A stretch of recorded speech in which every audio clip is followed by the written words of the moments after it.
Hello and welcome to CIPR TV, brought to you by the CIPR and Marketeers for DC. I'm Philip Sheldrake and I'm excited that together we're achieving some firsts here today. This is the first CIPR President's Debate. It's the first debate on CIPR TV. It's the first time you can put your question to the candidates before making your mind up.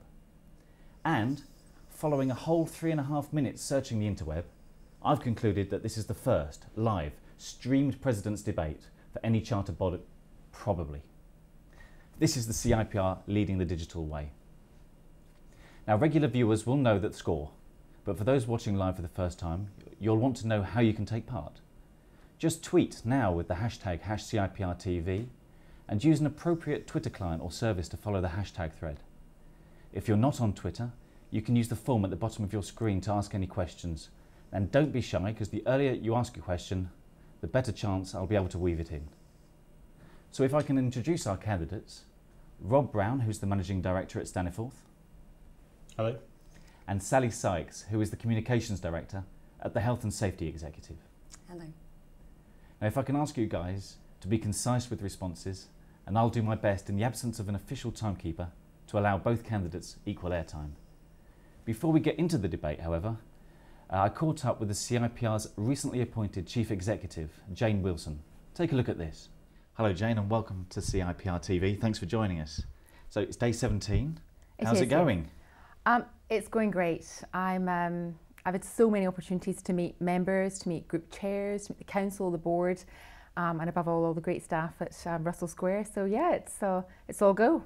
And what do you think about the next 2 years? Because obviously we're here looking for next year's President-Elect and the 2012 President. What are your aspirations for that period? I think this is a hugely exciting time for the public relations industry as a whole. There's such a land grab going on in social media, and I think that as communications experts, we are the best place to advise companies to get in there and to really put the science with the art of public relations. Additionally to that, I think there's such a big change with the spending review, with changes in government policy, that a lot of us will have to think differently about how we service our clients and our internal colleagues. So there's a huge job to be done there in communicating that to the outside world, and I think the CIPR can be at the heart of that. So can you explain to us what's wanted of a president? How does the role sit alongside yours as Chief Executive? Well, I guess it's easier for me. I was appointed with a panel of 4 people and not the 9,500 who will interview the potential presidents. And I guess where it's different is my role is taking care of the organisation, of the operational management. And my boss is the president, and the president represents the members, chairs the board and is in charge of the board, and acts as not just an ambassador for the CIPR, but a guiding force behind all of the CIPR policies, work, engagement with members. Well, we have the live President's Debate coming up later today. I wondered if you could get the ball rolling for us and lead with the first question. Yes. I would like to know, what is your mission statement as President and what can we expect from you? Jane, thank you very much for joining us. So thanks, Jane. Sally, to you, that first question. Thanks very much, Philip. I believe we should absolutely support our membership through difficult times ahead. I work in the public sector. I know it's going to be extraordinarily difficult for some of our members. So our #1 priority has to be to support our members and to be the voice of the industry, to advocate for the CIPR. Having been Treasurer for the last 2 years, the second priority is to keep our finances on track. In my head, I have positioned this as getting us back to black. And this year we will get into a surplus position. I'm very proud of that, and I'm proud that the board and the staff have worked hard to achieve that against a difficult background and very, very tough trading conditions. I also think in the CIPR we need to be the best we can be at PR, and that hasn't always been the case, sadly. So I think we really do need to work very hard to make sure that the CIPR is the best exemplar of the profession. And finally, I do believe we need to attract more young practitioners into the CIPR. We don't currently represent everybody who works in public relations, and that wouldn't be the case with other professional bodies. There's no way you would be an accountant and not be a member of a professional body. But in PR, we represent 20 to 25% of the profession, and that number needs to increase. We really need to represent people who work in PR. Sally, thank you very much. So, well, same question to you, sir. Thank you. Sally's absolutely right. The CIPR is a membership organisation, and it's critical that we support our members and we grow membership within the profession. And I think we need to provide value for money, and we need to provide best advice. The area that I'd like to focus on, and I think there are lots of sectors that are facing a very tough time within our industry and will do so for perhaps the next several years. But the thing that I think we need to focus on more than anything, and I was talking to Andy Green, who's a long-standing member of the CIPR last week, and he said he didn't think I'd brought this out in my candidate statement, so I'm taking the opportunity to do that today, is I think we really need to think about how we define public relations. Public relations, like all forms of communications, is going through immense change at the moment. The media's changed and the way we do business is changing. And you see lots of marketing communications professionals and people who've been involved in the industry talking about the fact that PR may well be in the ascendancy. This is the time for public relations. And you equally hear people saying it's over for PR. And I think we need to tread a very careful path and define what it means to be a PR professional in the 21st century. And if I could achieve one thing, that's what I'd like to achieve. Thanks very much. Well, I'm pleased to say that I've got a little word in my ear saying that the Twitter sphere is alive with our hashtag #CIPRtv. And we have our first question submitted from a member called, and forgive me, Paul, if I mispronounce your surname, Nezandonyi. Paul would like to know, pick up on the issue of the month, the issue of the year, public sector cuts. Sally, how can the CIPR play a supportive role, given the cuts that the public sector is facing in 2011? Well, we've already made an initial start on this, but we acknowledge we could do much more. We have a package of discounts for training, and in fact I've just come from a meeting with local government communicators on precisely this topic about how we can help leaders of communications functions in the public sector skill their employees up to move into other sectors, how we can offer courses that help them converge into other disciplines and other parts of the PR economy. So I think training is absolutely fundamental, and there will be opportunities for people to use those reskilling packages, I'm absolutely sure. Thank you. Well, what's your take on the public sector? Do you have much work with the public sector at Stanley Forth? We do. When I joined Stanley Forth, I would say a third of our employees were employed in the public sector. And I think it's critical to recognise, actually, it's private sector and public sector that's going to be affected by government cuts. Public sector more severely, more quickly, but private sector will as well. And the decision we took within the business was to retrain people and reassign people 12 months ago, so that we would be, as a private sector organisation, prepared for the challenges that we're going to face. But within the public sector, I think there are going to be some very serious challenges, and Sally's absolutely right. One of the key areas is training. People are going to be asked to do different things, but also some of the same things in very different ways. There are going to be hubbed requirements, so people who perhaps are used to working for a single organisation or a single channel within an organisation are going to be working for multiple channels, and that's a very different kind of experience. And the CIPR is very well placed to offer the kind of support that those people will need in learning to do jobs that they've done in quite a different way.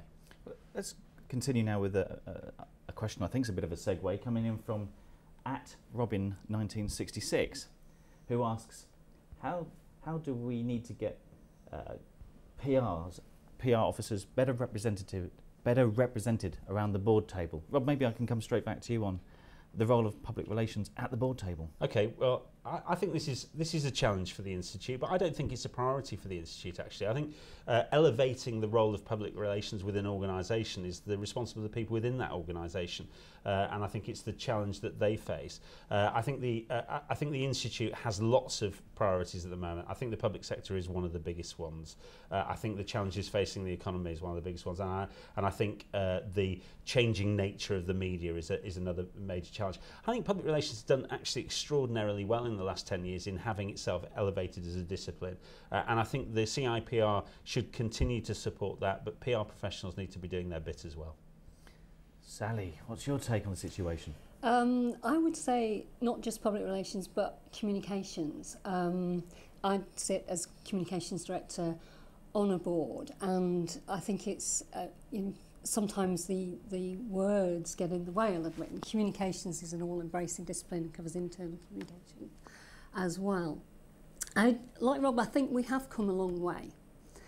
One of the things that CIPR has done is develop the Chartered Practitioner qualification, which I think should be the gold standard for practitioners to aspire to, and then that should be the way of marking out the senior practitioner. So skilling up, it's happening, maybe not quite at the pace we would like, but it definitely is happening. Compared to when I first came into the industry, there are jobs at senior levels that have strategic input to businesses, and issues like corporate reputation really matter to CEOs and chairs of businesses, so they're starting to recognise it as well.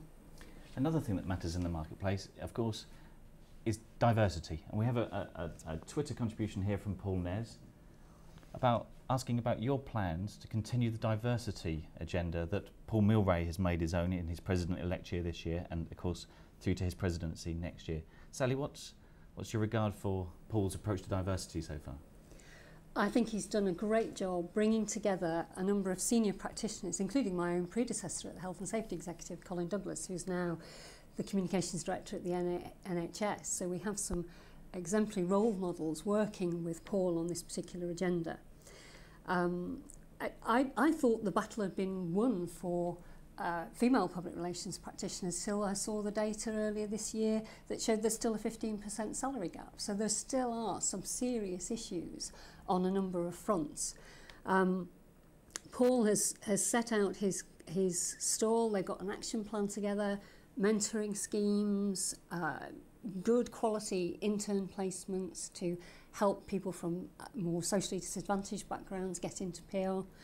He's planning a series of regional roundtables to really get under the issue. I would continue that work. I think it's really, really important. There are some very good examples in Yorkshire Humberside region, for example. Northern Lights PR have an ethnic minority diversity placement scheme. So there's lots of initiatives like that happening in the industry, and I think we need to communicate them. As I said before, we're like the cobbler's children. We go barefoot. We need to be better at communicating the things we do. Thanks very much. And Rob, same question to you, sir. Sally's absolutely hit the nail on the head with her last point there. We need to elevate the discussion about this. I think Paul's doing a fantastic job. I think it's the first time I've even heard of the issue being tackled in any serious way by the Institute, but I've sat on the board since January, and we haven't discussed this in any meaningful way on the executive board, and I think we need to. I think Sally's right, there are still issues with regard to pay for women in the PR industry, but I think there are also bigger issues. PR feels to me still like quite a narrowly defined profession in terms of the types of people that have successful careers in PR, and I think that's something that we need to address, and I think that discussion needs to be taken much more seriously by the Institute, and I think it will be. I think the fact that Paul's driving that means that it's going to happen. Well, we have a lot of questions to go through, so we could spend a whole show talking about any one of these questions, but I'm going to keep the pace going. We've got a question in again from Twitter from Annie, from @Danny Watt. Mo, forgive me Danny if I've mispronounced your name. With many thinking that PR is falling behind in terms of social media, search engine optimization, the whole digital gamut, are we holding our own? What's the future look like for public relations and digital? I think, from my point of view, this is back to the point that I started with, which is we need to reinvent public relations. We need to think very seriously about how a discipline that was basically invented to deal with a situation which the media kind of sat between organisations and their publics. I think that's the kind of language that we've used in the past in the CIPR and in defining PR. Now, actually, that's not the case. Organisations can talk directly to the public. PR people can talk directly to the public. I mean, maybe it's the time to think about it as public relations. When I joined the PR industry, I couldn't understand why it's called public relations, because we only ever spoke to journalists. Whereas now we can actually talk to the public. And I think what Danny's getting at is the fact that perhaps we haven't fully embraced that yet. I'm trying to do what I can. Some people know this is an area of particular interest to me, and certainly this initiative, has come out of some of the many things that the CIPR has been doing since the start of this year under Joe O'Connor's presidency. I think we've moved forward quite a way in that time, but there's a heck of a long way to go. And I really do think we need to get to the nub of it with defining what we mean by PR in the 21st century. I did say in the intro, of course, didn't I, that CIPR is leading the digital way with CIPR TV. Yeah, absolutely. Here we are. Living the it. dream. Sally. Yeah, this is our moment. We're the people who produce really good content. Public relations, in original definitions, is about really good word of mouth, PR. Well, this is it translated into the digital age. So, yes, this is our moment. I agree. I mean, Rob has, I think you've written a book on this, haven't you?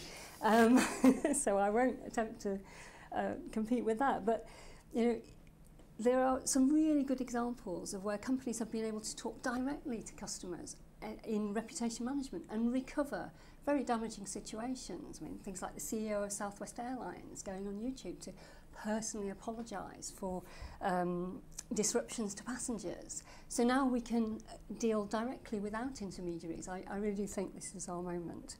I also think as practitioners, we need to get more people actually skilled up in using digital PR. At the moment, one thinks of the web team in the corner, and all of us need to be much more skilled and just add it as a string to our bow. Well, talking about skilling up, we have a question in from Paul Young at Lancaster University, at Mediations in terms of his Twitter ID. What will the CIPR do to help universities face huge cuts that threaten the survival of PR teaching in the UK? Sally, what support does the CIPR need to give universities? Well, I think this is a very serious issue. Last night I was with the Vice-Chancellor of my own alumni university, Leeds University, and I don't think we have quite realised how far-reaching some of the changes are. Clearly there is an expectation that fees will make up the gap, and I'm not an expert in higher education, but obviously that is going to be a difficult challenge. I think industry needs to step up to the plate and give proper work experience, proper practical help, and more partnership with universities. This is our future. These are the future employees of PR consultancies, and we really, and of in-house departments, we need to offer quality placements, to work directly with the teaching staff. We won't replace them. No. And that it's going to be very difficult. The classroom-based subjects are going to suffer more because they won't get any allocation, hardly, because obviously the more technical and scientific subjects and disciplines like medicine are very resource-intensive. So I think Paul's absolutely right to highlight that the talent pipeline could be endangered if we don't address this issue. Rob, it's been a year or two since we were at university. Things seem to have changed a little. Quite a few. I think it is a critical issue. I think it would be foolish and naive to pretend that the CIPR, an organisation with 9,000 members, can do can in any way plug the gap that the funding cuts are going to leave. But there are things that we can do. Sally mentioned industry. I think industry has a role to play here. This is about resource. This is about the industry that benefits from well-trained and well-qualified graduates putting something back. So in terms of resource, I think we've got an obligation to do that. I think as individuals, we have an obligation to put something back into the colleges and universities that we've benefited from. And I think the CIPR, from the point of view of being a resource that delivers knowledge around best practice and that can help and support the development of courses with the knowledge that exists and is contained within the industry, can go some way. But we can't solve this. Well, we have a question in from the Managing Director of Diffusion, Daljit Burji, who's got a straightforward question. Should the CIPR condone or otherwise PR internships which are completely unpaid. Is this the definition of slave labour in the industry? Who would like to take that one first? I'll happily take it. I feel really strongly about this, actually. I'm somebody who I started my career in PR as an unpaid intern, and actually in a funny way. Not even travel expenses? Pardon? Do you know what? I'm not entirely sure that I did. I think I probably did get travel expenses to start off with, and certainly we as a business have taken on interns and paid them generous travel expenses, but that's been the understanding. We limit that. We won't do that for more than 4 weeks because that becomes. We're very clear that's a form of exploitation, and it's a situation where the intern isn't getting a benefit. But I do feel strongly the president's job isn't actually to create policy, but I would certainly unequivocally support policy that was designed to ensure that young people coming out of university weren't exploited by unscrupulous employers. Not better to have an opportunity than no opportunity at all? I absolutely think it is, and that's why we as a business offer internships where we cover all of the expenses that the individual might incur, but we limit the time. So we're giving them some experience and something that they can put on their CV. But we're not using them as cheap, cheap PR staff, cheap PR support, and I think it is critical to get the balance right. I'm very grateful that I got the opportunity that I got actually, and it was in similarly probably not quite as tough times, but it was also during a recession, so it was not uncommon for people to do what I did, and I guess there are probably quite a lot of us out there who are grateful for that. So I wouldn't want to deny that to anybody, but it is absolutely critical that we get the balance right, and we absolutely ensure that the situation that is going to be facing not just graduates but school leavers who've been denied university places, who are seeking opportunities in the marketplace, aren't simply exploited by we're going to be a cash-strapped industry in many ways, so it's going to be tough for everybody, but we've got to get the balance right and we've got to treat our young people fairly. I think that's critical. Thank you. Now Sally, market forces apply? No, I agree with Rob, absolutely, and this is something I care passionately about as well, and I've always fairly rewarded interns in terms of their work experience with the companies I've worked with. I think the other issue around unpaid internships is I think it gives advantage to those whose parents can afford to support them. So to the earlier point about diversity, I think we should be looking to give more help. We should be offering bursaries to talented people who are underrepresented in our profession, in the way I talked about the Northern Lights scheme. CIPR itself is offering internships in CIPR so that we can also practice what we preach and give people a high quality experience. But like Rob, I think it has a real place in people getting on the ladder. And it's an enormously competitive industry, and it does give people the edge. But we have to make sure that that's not done in a frankly unethical way. Well, we're going to return now actually to one of your opening comments, which is about the representation of the CIPR in the UK industry. The question's from a certain @Cornucopia, Horn of Plenty. The CIPR membership is approximately 9,500 people, but the estimate is 48,000 in public relations. Why the gap, do you think? Well, I did address it in my opening remarks, that in any other profession it would be really curious that not everybody aspired to be a member of the professional body. So I think chartered status is one of the real advantages we have, and chartered practitioner is the gold standard qualification. So I hope that we will continue to promote that as one of the distinct advantages that CIPR can offer. And it's absolutely key that we reach out to more people in the profession. We've done it this year through a new website, initiatives like CIPR TV. We've got to really wait for those things to deliver. We have, under Jay's presidency and under Paul Milray coming forward, made great strides, I believe, in terms of the website and the offer out there. But we really do have to do more. Sally, thank you. Rob, the same question to you, sir. cornucopia, not just a horn of plenty, but a fountain of knowledge as well. I don't know anyone who's been able to put a figure on the number of people working in PR. I've been striving to throughout my kind of working career, but it's now fact because it's on Twitter. Yeah, absolutely. So cornucopia, whoever you are, I'm fascinated. I'd be delighted to know more.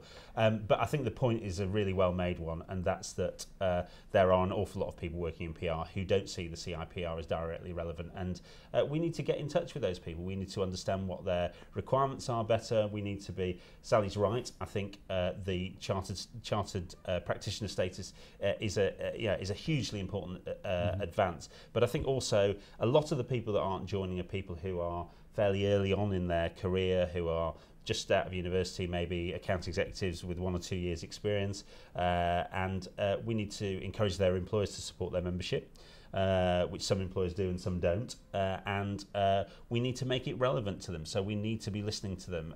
One of the great initiatives this year, I think, is the Young Leaders Forum, where we're actually talking to people who are early in their career and bringing them together at the CIPR and getting them to tell us what they need, and I think that kind of thing is going to benefit membership growth. I think we should also look at what we mean by a PR person, because maybe it's more than 48,000. Maybe there are a lot of people working in different kinds of disciplines that are actually working in PR in some way. I'm going to interrupt you there because time's ticking by. I want to get a couple more questions in. We have one here from Andrew Walton via the question box on the CIPR TV form. With regards to maximising the benefits of CIPR membership, what can we do about offering the training, the seminars, the study facilities that we have in Russell Square in London, in the provinces, in the regions, and make those benefits less London-centric? Sally?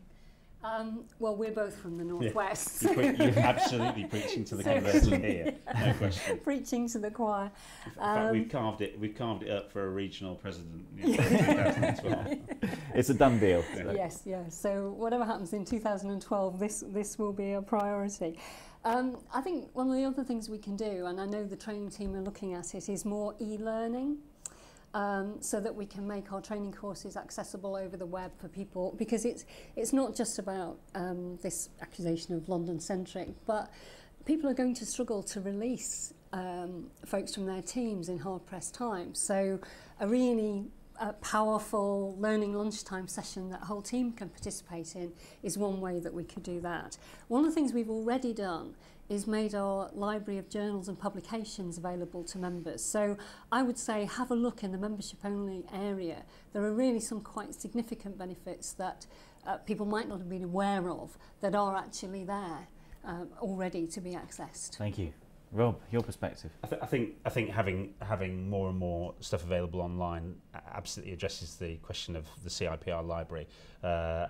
People are able to access that and use it, and we should be producing it in formats that they can use on a number of different platforms. In terms of training and seminars, study facilities, as I said at the outset, Sally and I are absolutely committed to that. I'm involved with the social media panel. I think you, Philip, have been responsible for a fantastic initiative with the Social Summer Series in London, and we're looking now at how we roll that out in the regions. And I think it's really critical that we as well as making things available online to people, that we actually make things physically available.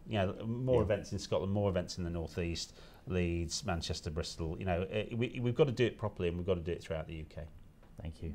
Now we're actually coming towards the end of the programme, but we can squeeze another one in here from @Jason McKenzie. Quite a nice way to wrap things up, actually. What specific, tangible goals would you achieve if elected, aside from obviously defining 21st century public relations? Specifics. Yes. I would aspire that every senior practitioner would have chartered practitioner after their name. That's so important. Okay, and Rob, specific. You can't possibly exclude my core goal, which is to redefine PR in the 21st century. I mean, that's my stated objective. So, that's exempted. Sorry, that's off the table. So I can't. But that aside, I think value for money and having having training that is relevant, that is affordable, that is available across the region, and relevance, increased relevance of the CIPR to its membership. I think all of those things are connected, but I think a measurable increase in the amount of affordable training that we provide that is targeted to people's needs. So yeah. Thanks very much. Well, but redefining's the core. in your spare time on a Sunday afternoon. Well, our 30 minutes are up, but the debate obviously isn't over. All members will have received voting papers by now, and the deadline for voting is noon on the 19th of November. And of course, we're not just finding our President-Elect, but also 7 elected seats on the CIPR Council. The results will be announced on the 26th of November. So it's time for me to thank Rob and Sally for accepting our invitation to join this live debate. No mean feat, thank you very much. And to thank you, of course, for watching, or more precisely, I should say, for getting involved. The CIPR, after all, is a member organisation, and we're the stronger for your active participation. Lastly, I'd like to thank the team at Marketers 4DC for helping make this happen. And don't forget to log on for the next regular CIPR TV show at 5 p.m. on the 10th of November with Richard Miller, the CEO of Hill & Knowlton in the UK. Thanks for watching and goodbye.